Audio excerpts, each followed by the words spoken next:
when I was working in my more corporate type job, I just was getting to my computer and I was like, there's no way it's already lunchtime. Like, what have I even done? What am I doing? And I told myself one day I was doing that and I was just like, is there a chain? Like, am I buckled to this seat? Absolutely not. And so that moment of understanding, like, I can get up, I can decline the meeting invite, and I can like go take a walk and eat a meal. That was my first step into giving myself permission and finding liberation in my life. No matter where you come from or what challenges you face, remember that you have the power to transform your life. We're bringing you the most inspiring stories and voices from authors who are indeed powerful forces for the culture in their work. These interviews will keep you believing in yourself, inspire you to keep pushing forward, and most importantly, never ever stop dreaming.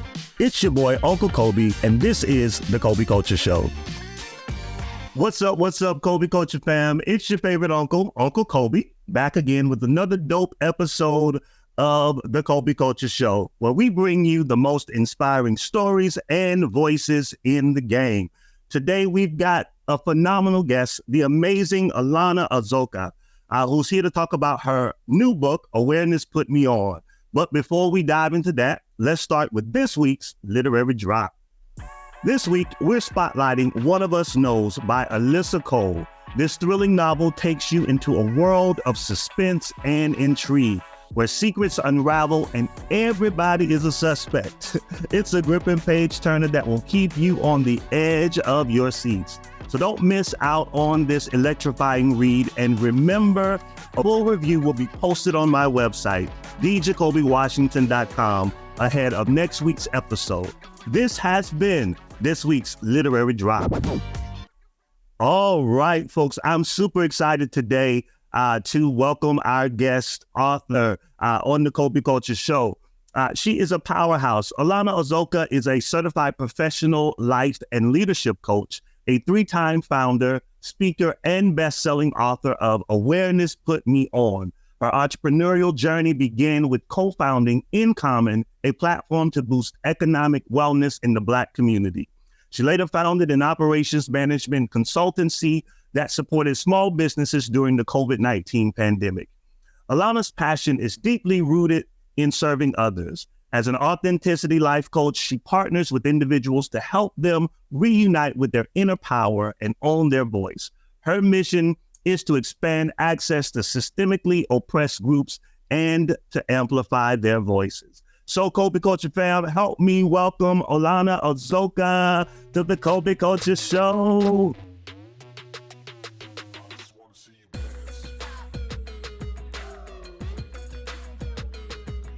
Welcome, right? Let me not get too into it, though. I love it. How's it going? I am feeling so happy, very blessed to be here with you. I love it. I'm so excited to have you on the show. I know it's been a long time coming. We've been talking about this for at least the past few months and getting you on the show. So I'm glad that you are able to join us today. Listen, folks, I had the opportunity to meet Alawna, like I said, a few months ago at a book festival in Richmond, and I was absolutely impressed just by her presence. She has just this positive aura about her, and so after reading your book, I knew I just had to have you on the show. So I'm again super excited to have you here. Tell us what's going on with you. How's life?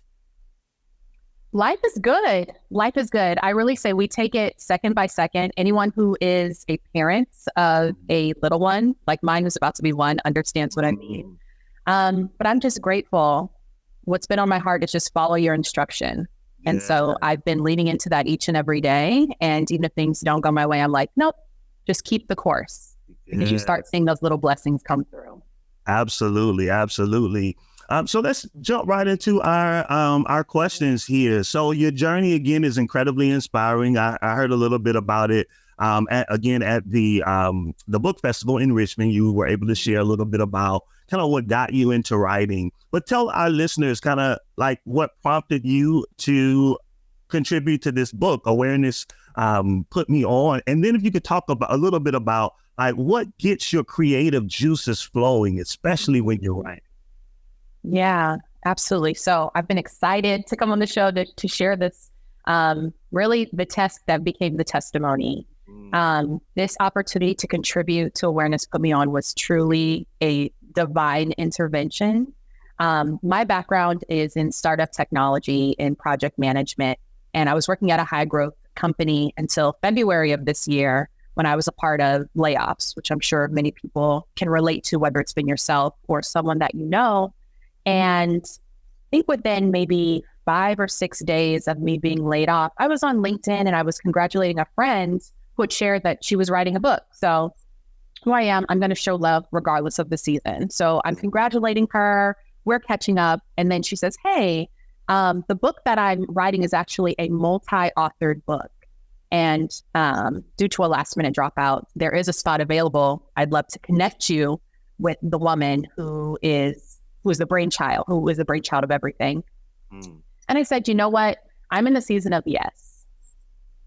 And I hope that others can relate to that, just saying yes and being open to opportunity. So again, this is just a few days after being laid off. I get on the call with the phenomenal Shantae Christian, and she shares her vision of Awareness Put Me On. And this is many, many years in the making. The book is all around being aware and how that was a catalyst for change in your life. And so she was sharing with me, you know, the other authors and what folks were contributing. And I said, you know, let me just pray on it. Let me talk to my husband, talk to my people, and I'll get back to you. And there was something on my heart that said, this is an opportunity that you need to say yes to. And I was a late incomer, you know. Everyone had been working on the book since last year. And I had, I think 2.5 or 3 weeks to get my chapter in. And when I promised you maybe a day or two after I gave my yes, I had a vision put on my heart of what I wanted to write. I put the baby to bed, and then one evening I just started typing whatever was coming out, no structure. And that first very rough draft became my final draft for the book through revisions. Wow. And so it really was through not letting a situation that had impacted you potentially negatively, not letting that knock you out.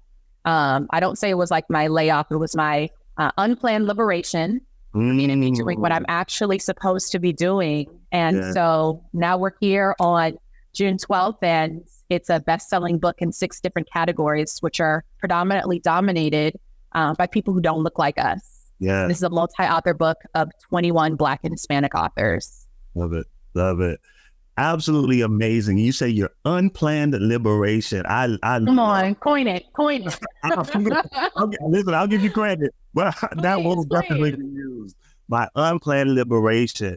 Yeah. So talk a little bit about kind of what gets your creative juices going. Like what helps you write. So I know this is your first contribution to a book, and I know that it won't be your last. I know that this is kind of the thing that's going to catapult you into your next as you are in your season of yes.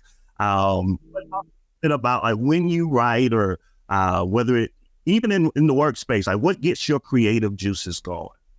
For me, planning out time doesn't work. Sometimes it does when I have like, okay, I need to do the structural of here's the intro and here's what I need to focus on. What's my goal? You know, more outlining it that way. But truly, I let my creativity, whenever it pops up, I have moments for it. So I mentioned that I have an almost 1-year-old. How's the time gone this fast? But something that has been really extreme for me is meeting myself where I'm at.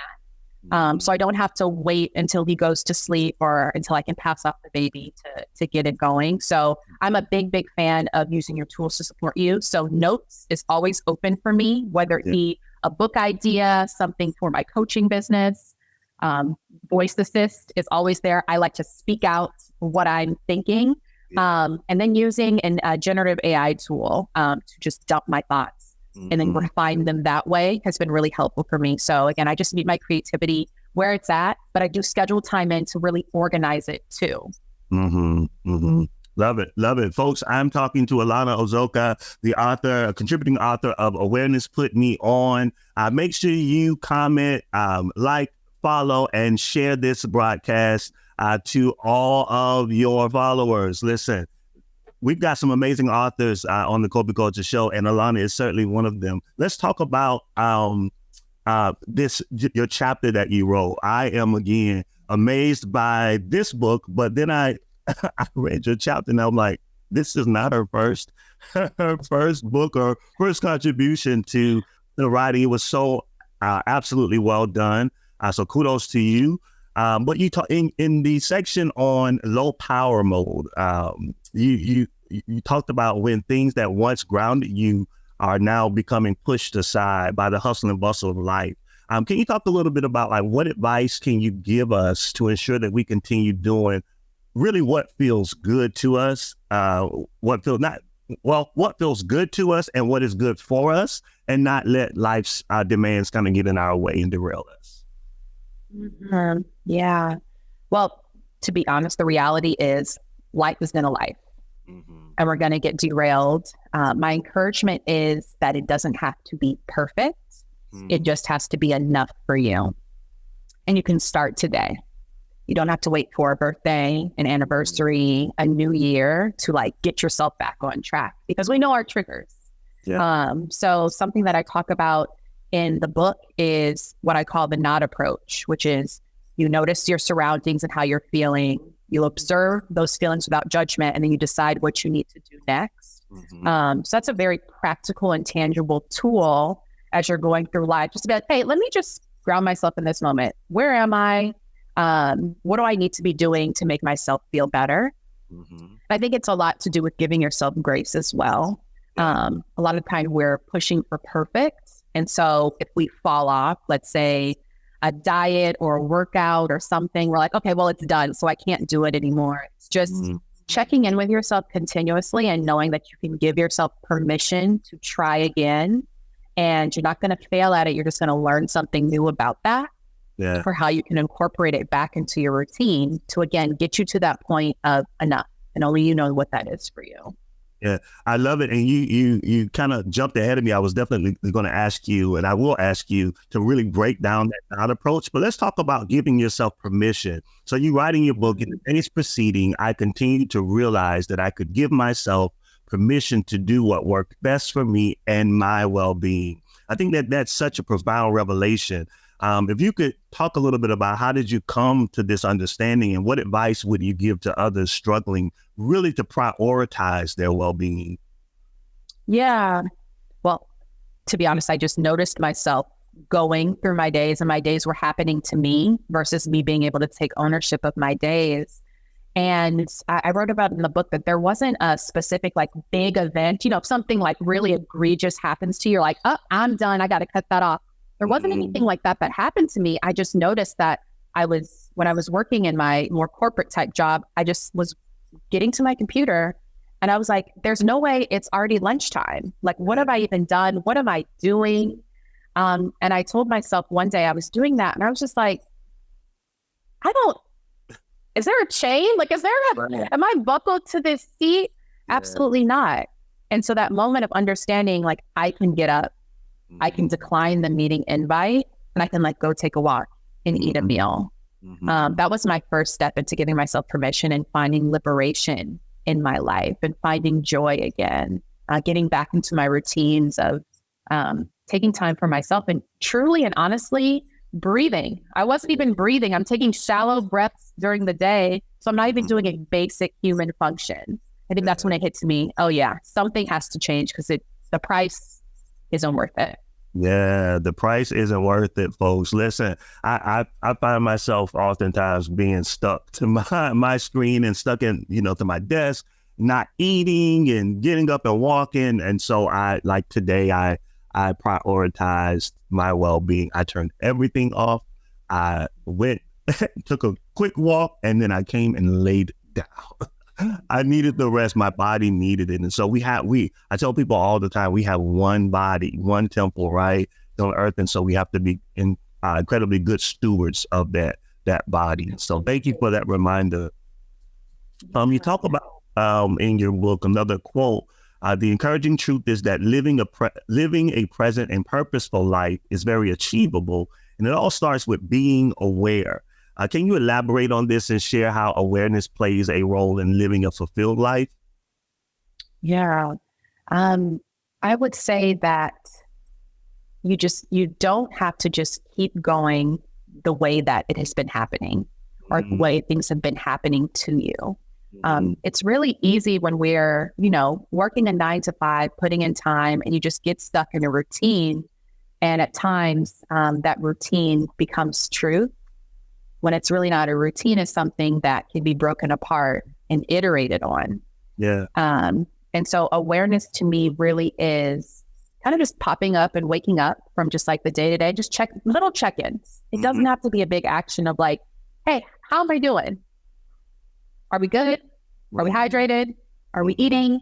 Are we okay? And if those things that make us truly human, we're not robots. Those things that make us human are checking out, then that's our signal to say, hey, I think I need to do something a little bit different, and finding ways for folks to safely bring yourself back to what's going to be enough for you. Again, it doesn't have to be a grand gesture. We all don't have privileges of maybe taking a big vacation and saying, oh, I'm aware and I'm zen.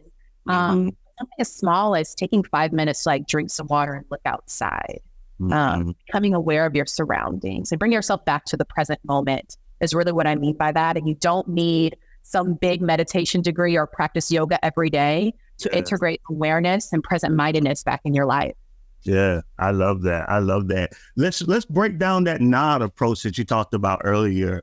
I thought that was absolutely an amazing concept. Can you talk to us about that just a bit more in detail, and then maybe take us through an example of how we could do that and apply that into our lives, if that's okay? I love a live example. Absolutely. Okay. And so I will share that the nod approach, again, notice, observe, and decide, was actually inspired by a course I took, MBSR, Mindfulness-Based Stress Reduction. And it's all around incorporating ways to become more present-minded and, again, become a little bit more human. And in that course, we talked a lot about permission and giving yourself permission for things, and like sharing in common humanity of, it doesn't always have to be perfect. It doesn't always have to be right. So as I was going through the book, it felt so relevant to break that down and kind of put my own swag and spin on it. And so I'll share a little bit more about what each letter represents, and then we can walk through something together. Sure. So N is for notice, and that's where you're noticing your physical, emotional sensations. So an example is like figuring out, actually, we'll go through the example now. So we're going to notice. Where are we right now? So it is June 12th at 7:20 Eastern.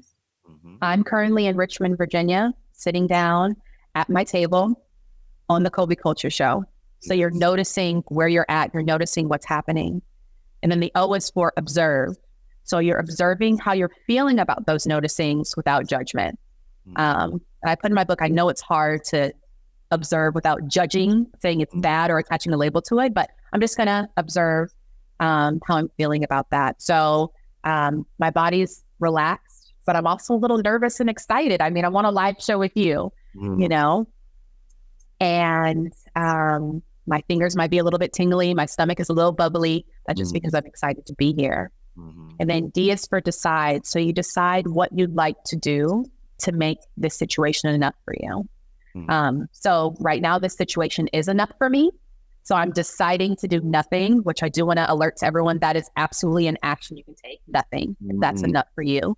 But perhaps if I was uncomfortable, I can shift my seat. My throat is parched. I'm dry, or my throat is dry. Get my water. And that is how you can observe being in the present moment, observing how you're feeling, not labeling it as good as bad, but like, what do I need to do to make it maybe more enough for me? And you can do that in 10 seconds. Or you can take a 10-minute to 30-minute approach to really get you back to where you need to be.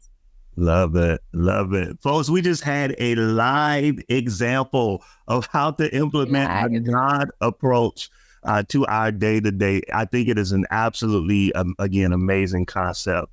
You said in your book, you said when we name how we're feeling without qualifying or condemning it, we reclaim our control from negative self-talk, suppression of feelings, and emotional overwhelm. That, to me, is powerful. How can people practice this in their daily lives? So one, find spaces where you can be yourself without qualifying it. Where you can show up somewhere and you can say, I'm tired, and not have to be like, but I promised like I worked an 8-hour day and I did all my responsibilities. Mm-hmm. Find places where you can show up and just fully be you and people get you. Mm-hmm. You can't find that, create that for yourself and others who are like-minded. And then create that for yourself, most importantly. Mm-hmm. Notice how you're talking to yourself, how you're talking about yourself. Mm-hmm. Think about what I talked to Uncle Kolby, the way I just said what I thought in my head about myself. Yeah. Absolutely not. Yeah. So making sure you're checking in on yourself in those ways, and you're making sure there are spaces where you can truly and authentically and fully express yourself is important for us as humans. Yeah. I love it. I love it. Let's shift to talk a little bit more about just your the book in general. So it resonated with so many people. You say you're best selling in 6 categories. So that's absolutely amazing. So there's obviously some incredible interest out there around the book. Talk a little bit about just like some of the responses that you've heard from people, the testimonials, if you will. Yeah.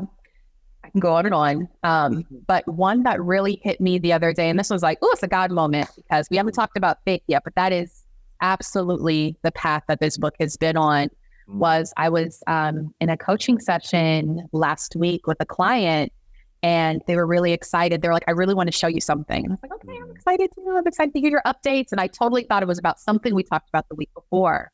But they held up and they were like, well, I got your book and I've implemented the NOT approach, and things that you were talking about resonated with me so much.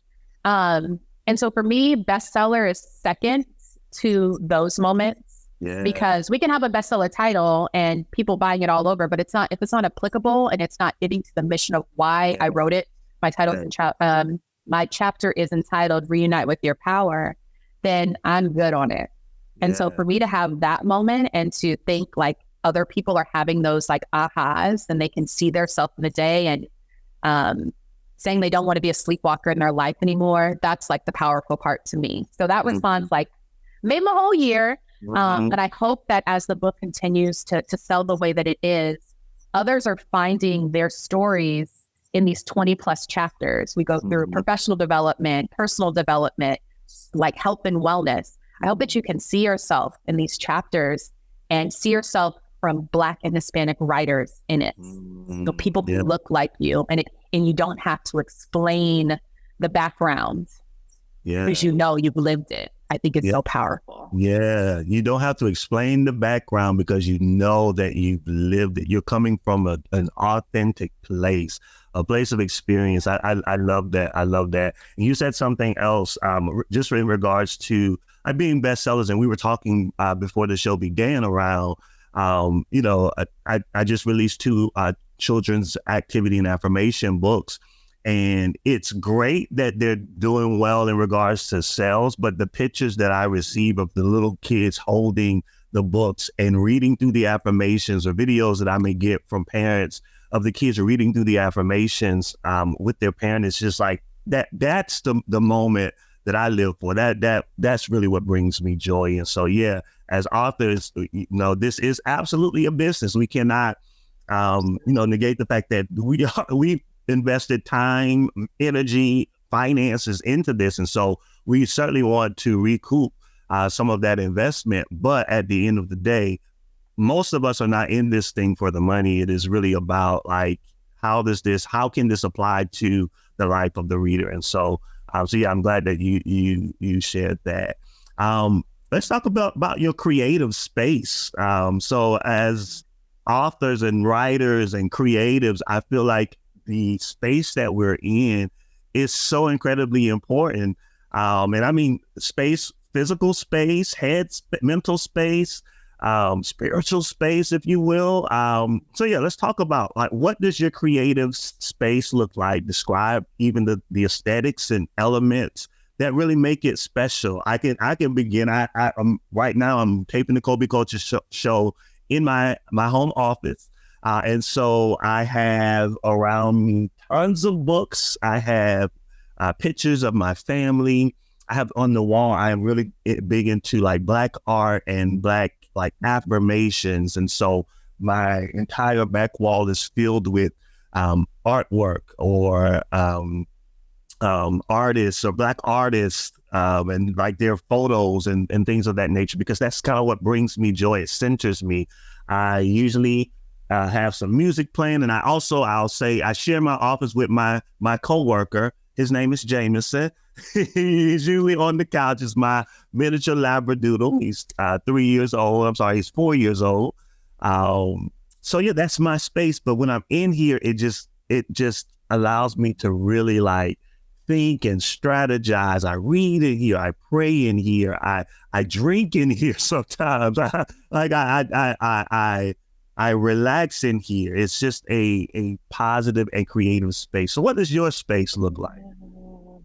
One, I love that. I'm so big on making sure the spaces and the energies that are around you are doing what they need to do.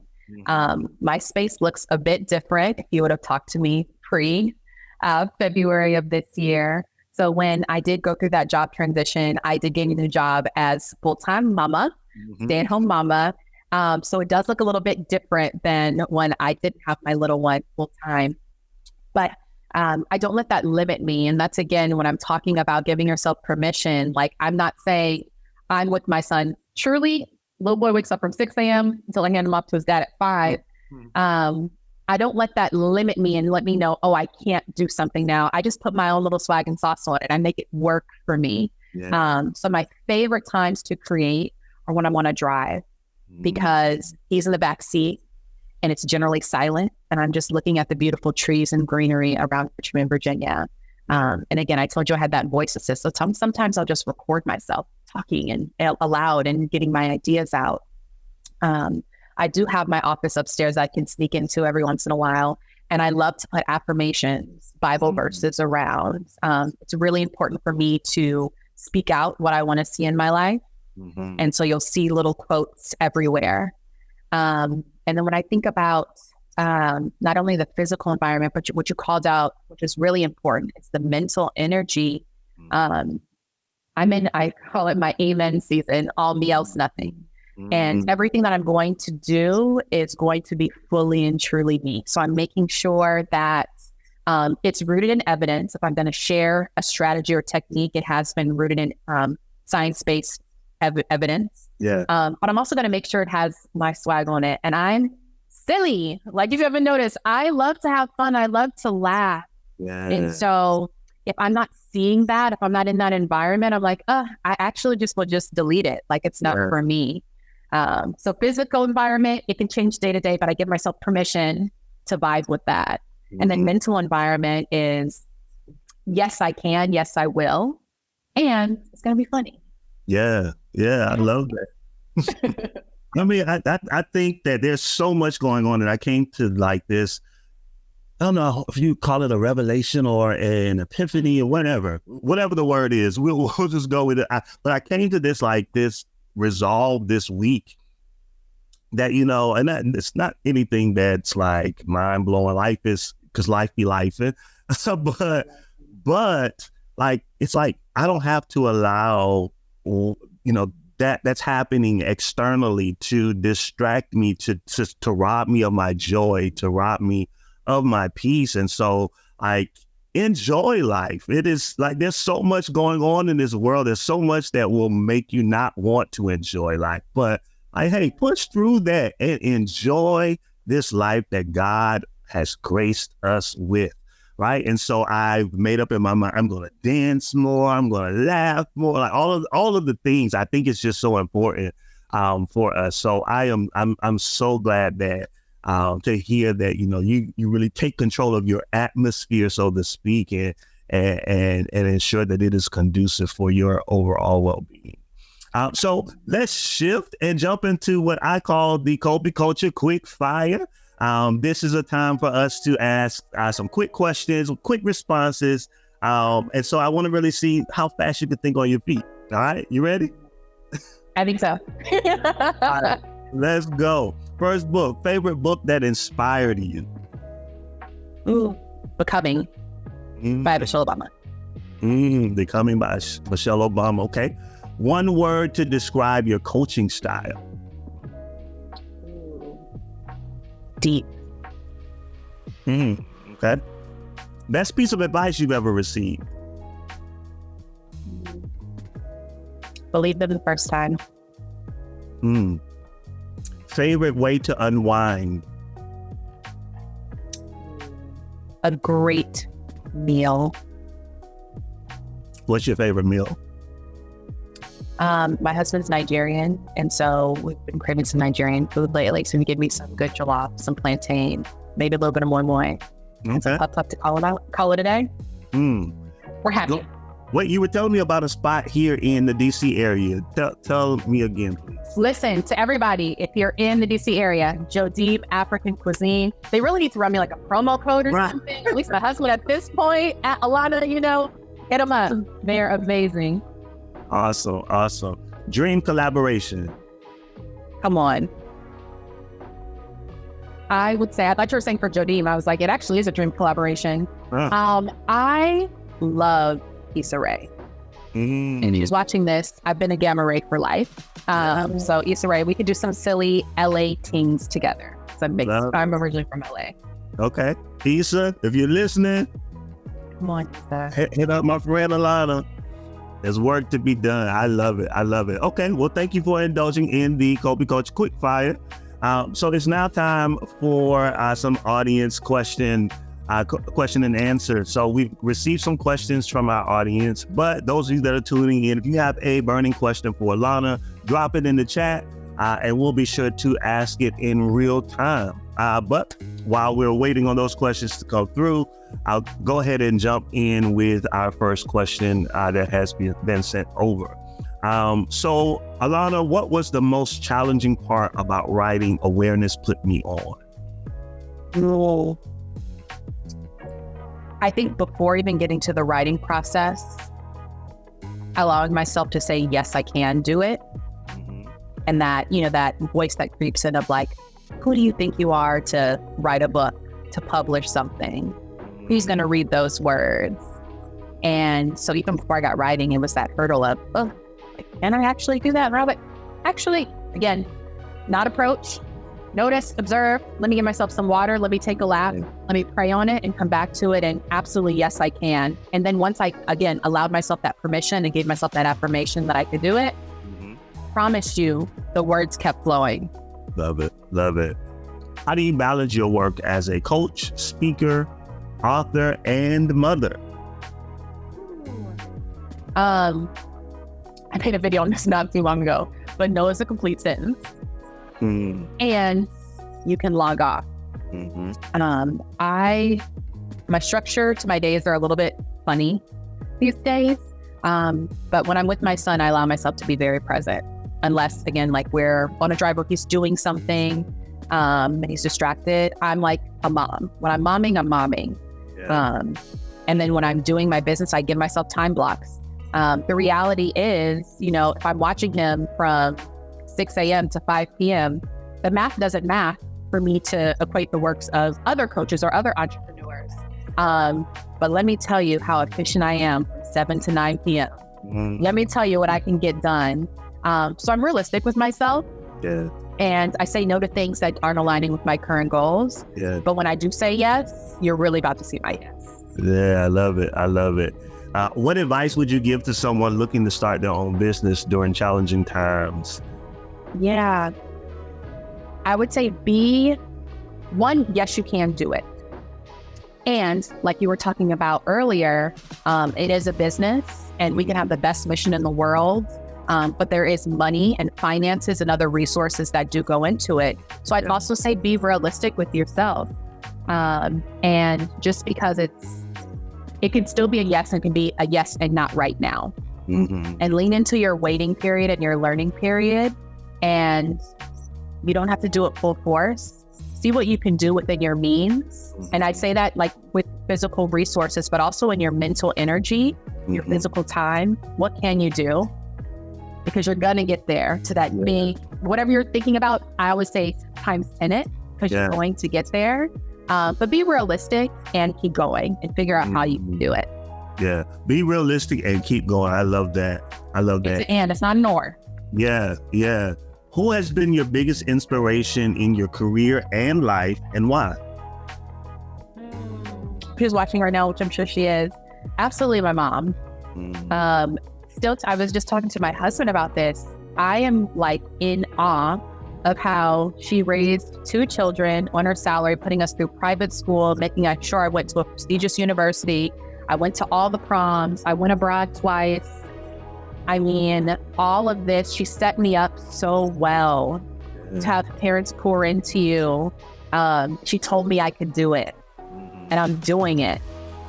That's a debt I could never repay, but something that I want to pour into my son, and I'll make sure that she always remembers what she's done for me. Oh, I love that. Hi, Mom. Hi, Mom. We were working at a I'll see you in a few weeks. Yeah. Moms for the win. I know my mom is watching. She commented earlier as well. I am in awe of what you all do as mothers, and how you pour into your children. It's just, absolutely amazing. That's something that, I'm in awe of. I don't talk about it too much because I get emotional, because I am a mama's boy. I love my mama. So, okay, cool. Thank you for answering those questions. I want to shift into my favorite part of the show. As I was sharing earlier, it's called the Kolby Culture Word Wave. All right. And so I'll say a word and you respond with, again, the first word or thought that comes to mind related to your life, your book, or your career. All right. First word, Alawna, purpose. Purpose. God, faith, and following instruction. Empowerment. Yes, you can. And yes, you will. And yes, you will. Resilience. No.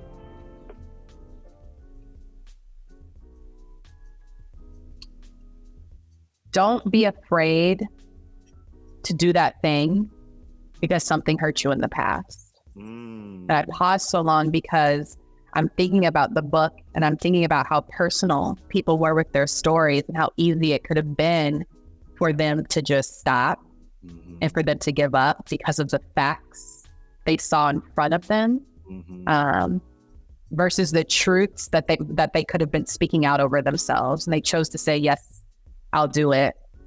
And now we have a best-selling book that documents their story. Yes, I love that. Creativity. Ooh, creativity, freedom, liberation, fun. Leadership. Black people. Yes. Black people. Say it for the people in the back. Black people. Got it. Love it. Community.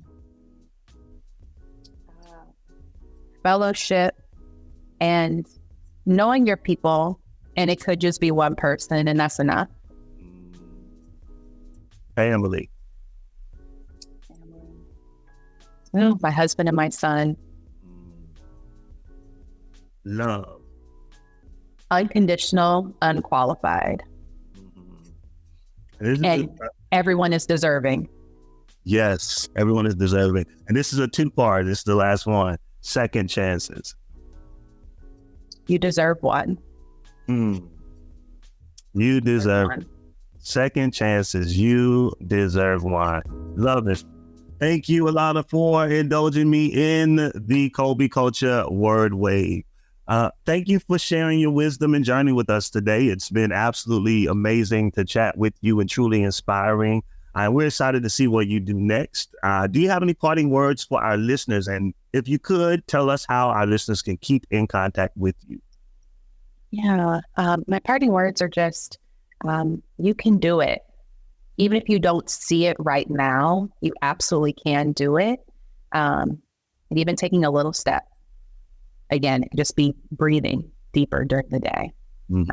Get you closer to what you need to be doing, because we need to hear your voice.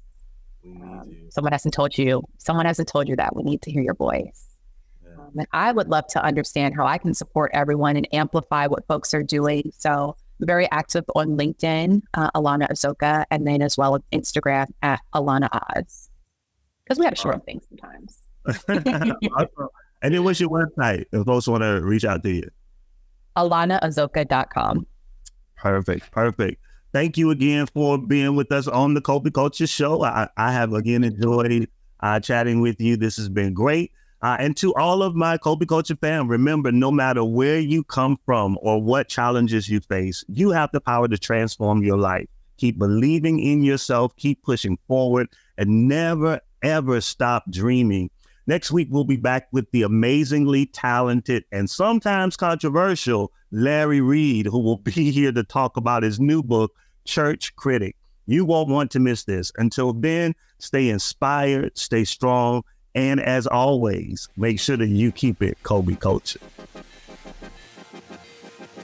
Thank you so much for listening. Make sure to follow the show wherever you listen to your podcast.